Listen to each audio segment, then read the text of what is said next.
Good evening students.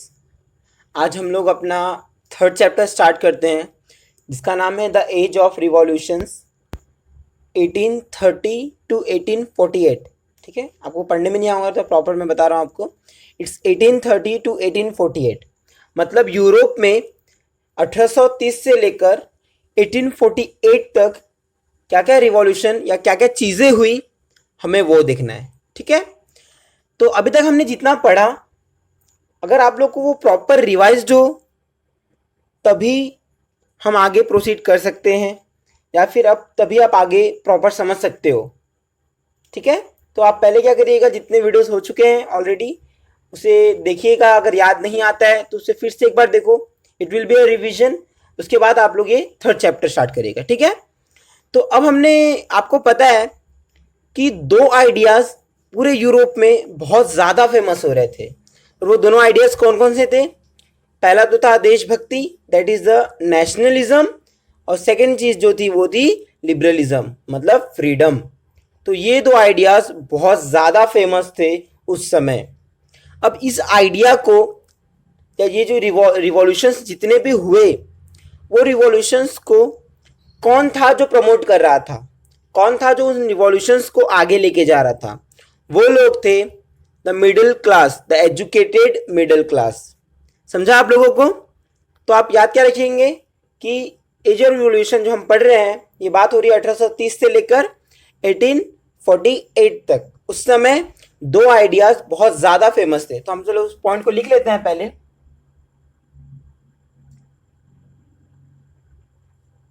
To ideas became very popular across Europe during this period। और वो क्या थे? तो पहला चीज था दैट वाज द लिबरलिज्म, मतलब फ्रीडम होना चाहिए। और सेकंड चीज था दैट वाज द देशभक्ति, हम जिएंगे और मरेंगे ए वतन तेरे लिए, दैट्स कॉल्ड नेशनलिज्म। तो ये दोनों फीलिंग्स पूरे यूरोप में फैल चुकी थी। और हम बात करेंगे कहाँ कौन कौन सी जगह थी जहाँ पे ये फैली थी। तो हम ये पॉइंट लिख सकते हैं। इटालियन, देखो इटालियन और जर्मन स्टेट्स में फैली थी। ओटोमन एम्पायर, आयरलैंड, पोलैंड, ये पूरी जगह थी जहाँ पर ये पूरा आइडिया स्प्रेड हो चुके थे। ठीक है, ये सारे जो मैंने आपको नाम बोला ये सब पार्ट है यूरोप के। ठीक है, तो मैं यहाँ पे लिख देता हूँ, आप लोग मत लिखिएगा इस चीज को। कौन कौन सी है? Italian and German states. ठीक है, ये लोग थे। ओटोमन एम्पायर, आयरलैंड भी था, पोलैंड। ठीक है, ये कुछ कंट्रीज के मैंने नाम लिखा। तो ये सब अक्रॉस पूरे यूरोप में ये दो आइडियाज बहुत ही ज्यादा फेमस हो गए थे। ठीक है, फिर अगर हम बात करें तो अब इस रिवॉल्यूशन को कौन लीड कर रहा था, तो ये पॉइंट हम याद रखेंगे। This revolutions were led by the educated middle class people कहिए, ठीक है, सिटीजन्स कहिए, चलेगा। तो ये जितने भी रिवॉल्यूशंस हो रहे थे, इसको कौन बाहर से कंट्रोल कर रहा था, या फिर इन रिवॉल्यूशंस को कौन आगे प्रमोट कर रहा था? ये लोग थे पढ़े लिखे मिडिल क्लास लोग। ठीक है, अब आपको पता है पढ़े लिखे मिडिल क्लास में कौन कौन आते हैं? सारे बिजनेसमैन्स हो गए, टीचर्स हो गए, इंडस्ट्रियलिस्ट हो गए, ये सारे लोग इस एजुकेटेड मिडिल क्लास में आते हैं। ठीक है, तो ये तो बात हो गई जनरल। अब अगर हम बात करें तो आपको याद क्या रखना है कि 1830 से लेकर 1848 के बीच में दो रिवॉल्यूशंस जो बहुत फेमस हैं, दैट्स कॉल्ड, पहला था द जुलाई रिवॉल्यूशन और सेकंड था ग्रीक रिवॉल्यूशन। तो ये दो रिवॉल्यूशन उस समय हुए, तो हमको वो दोनों रिवॉल्यूशंस के कुछ कुछ पॉइंट्स याद रखने हैं। ठीक है, तो अभी वही देख लेते हैं हम लोग। कि जो जो दो रिवॉल्यूशंस हुए थे, टू रिवॉल्यूशंस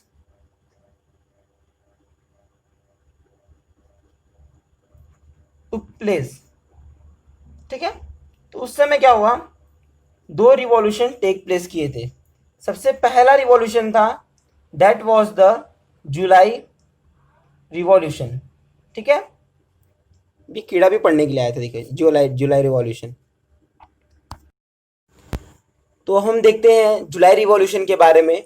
आपको याद क्या रखना है कि जुलाई रिवॉल्यूशन फ्रांस में हुआ था, ठीक है। तो अब क्या बात है, हमें ये पता है कि जो बॉर्बन डायनेस्टी थी उसका देखो बहुत बार फ्रांस में इनकमिंग हुआ, बहुत बार फ्रांस से आउटगोइंग हुआ। कैसे, आपको पता है जब नेपोलियन आया था तो उसने क्या किया था, बॉर्बन डायनेस्टी को थ्रो कर दिया, मतलब उसने फ्रांस से बॉर्बन डायनेस्टी को अलग कर दिया। पर हमें पता है कि जब 1815 में यूरोपियन पावर्स ने उसे हराया और वहाँ पर साइन की गई थी ट्रीटी ऑफ वेना, उसका पहला पॉइंट ही यही था कि जो बॉर्बन डायनेस्टी जिसे नेपोलियन के टाइम में थ्रो कर दिया गया था उसे अगेन रिस्टोर किया गया टू दी फ्रांस। फिर उसके बाद क्या हुआ, वो तो अगेन रिस्टोर किए, पर जब जुलाई रिवॉल्यूशन हुआ तो उसका नतीजा क्या हुआ कि अगेन बॉर्बन किंग्स को ओवरथ्रो कर दिया गया। समझ रहे हैं आप लोग को, नेपोलियन ने थ्रो किया, ट्रीटी ऑफ वेना में इसको अगेन रिस्टोर किया गया, पर जब जुलाई रिवॉल्यूशन हुआ तो बॉर्बन डायनेस्टी को अगेन अलग कर दिया गया, ठीक है। तो ये तो था पहला पॉइंट। सेकेंड पॉइंट की अब बात करें तो आपको पता है कि जब ट्रीटी ऑफ वेना साइन हुआ था 1815 के बाद फ्रांस एक मोनार्की में कन्वर्ट हो चुका था, ठीक है। वहां पर अब राजा का शासन था, याद आ रहा होगा आप लोगों को, वहां पे मोनार्की रूल था। तो जुलाई रिवॉल्यूशन में क्या हुआ कि मोनार्की तो रहा स्टिल, पर वहां पर एक चीज एक्स्ट्रा ऐड होगी, that was the constitutional monarchy. समझाता हूं इसका मतलब क्या होता है। तो constitutional monarchy was set up with Louis Philippi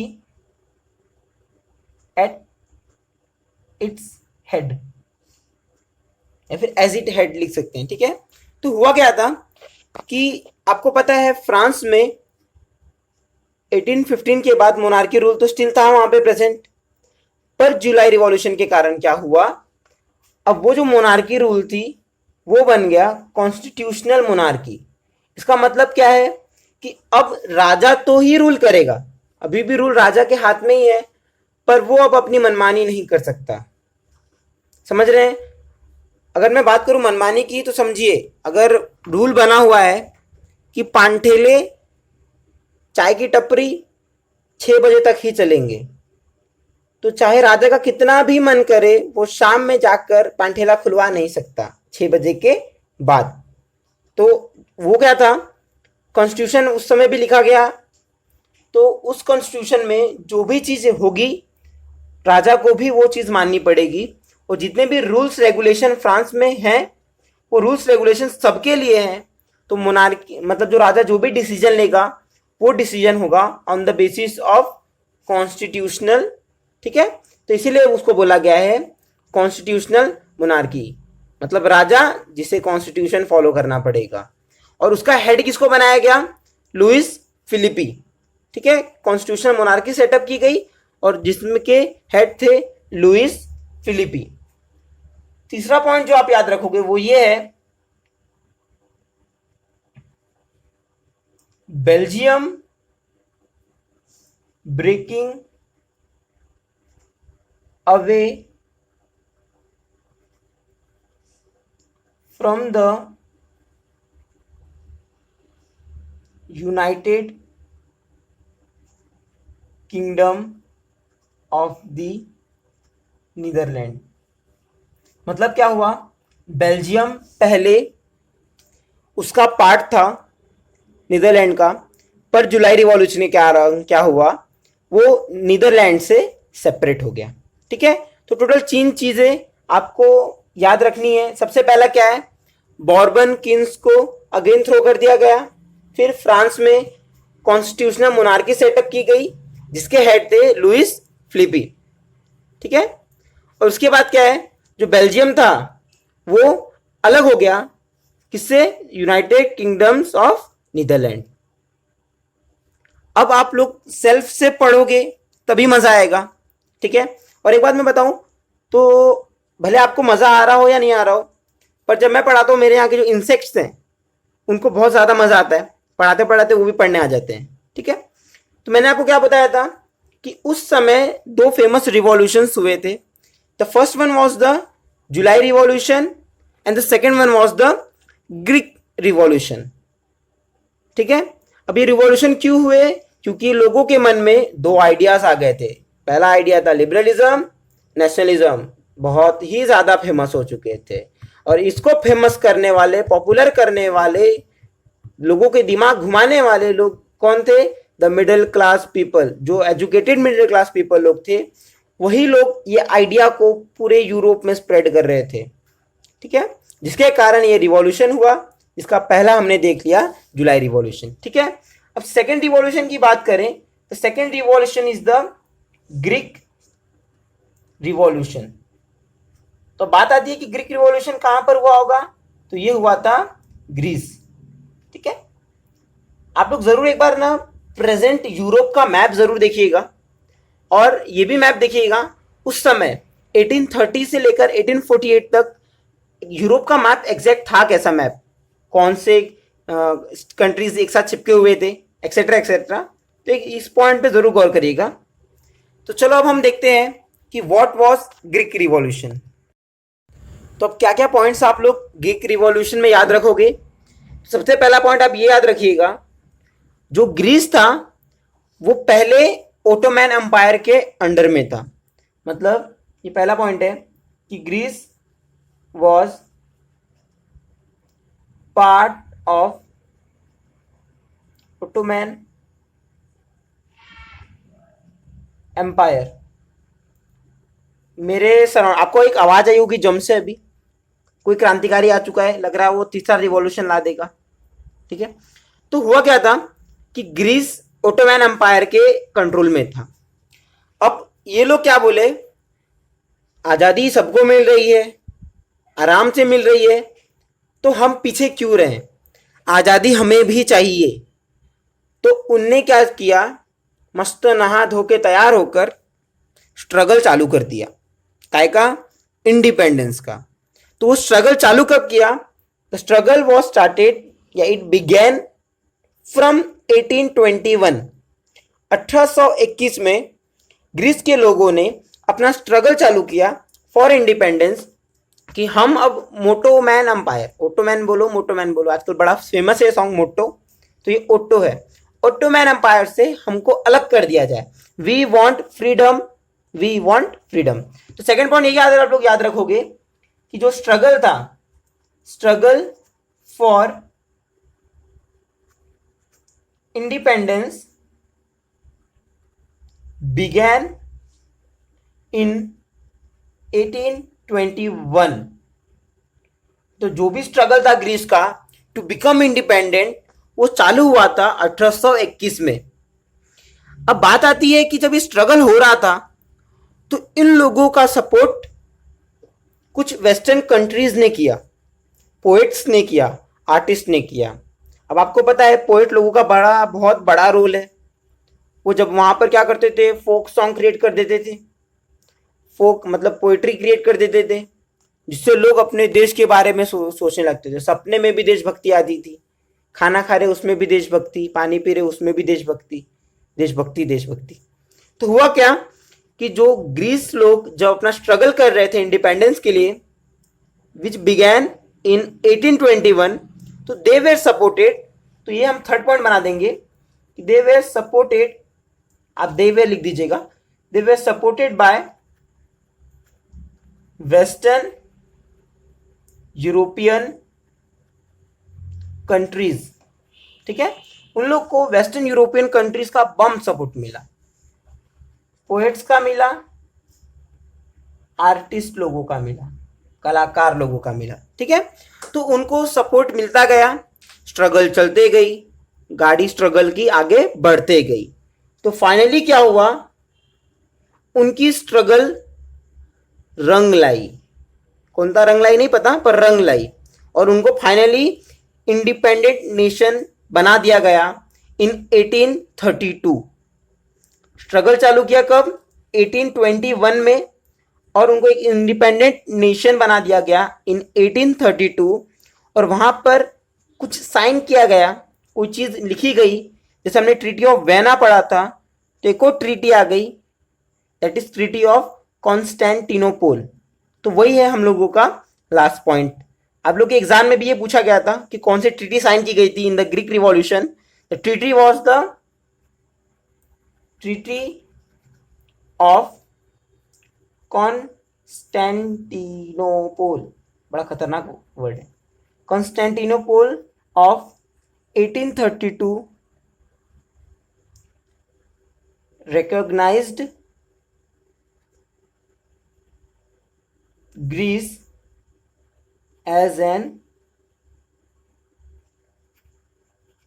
independent nation। ठीक है, बड़ा इंपॉर्टेंट शब्द है। तो अब हम कह सकते हैं कि हमने दोनों रिवॉल्यूशन कवर कर लिया। समझ रहे आप लोगों को? अगर मैं फट से एक रिवीजन करा दूं, तो रिवीजन में क्या पढ़ा हमने कि 1830 से लेकर 1848 तक लिबरलिज्म और नेशनलिज्म का आइडिया बहुत ही ज़्यादा फेमस हो गया था, और इसको फेमस पॉपुलर करने के पीछे, सुपरहिट करने के पीछे लोग थे द एजुकेटेड मिडिल क्लास। अब इस आइडिया के कारण हुआ क्या, वहाँ पर दो रिवॉल्यूशंस हुए। सबसे पहला था जुलाई रिवॉल्यूशन जो फ्रांस में हुआ, तो second one was the Greek revolution जो ग्रीस में हुआ। अब जुलाई रिवॉल्यूशन में क्या हुआ कि जो बॉर्बन किंग्स को इंक्लूड कर लिया गया था, रिस्टोर कर लिया गया था फ्रांस में, उनको अगेन उठा के बाहर किया, चलो भाऊ बाहर जाओ, बहुत मस्ती कर लिया तुम लोग ने, बाहर जाओ। और सेकंड चीज क्या हुई थी कि मोनार्की जो रूल था उसको कॉन्स्टिट्यूशनल बना दिया गया।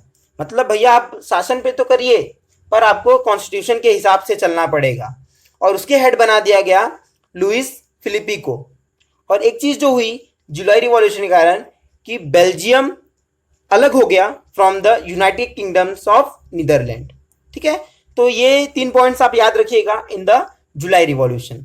फिर हमने देखा what was Greek revolution. Greek revolution हुआ था ग्रीस में। ये एक रिवॉल्यूशन था जिसमें ग्रीस ने खुद को सेपरेट किया ओटोमैन अंपायर से।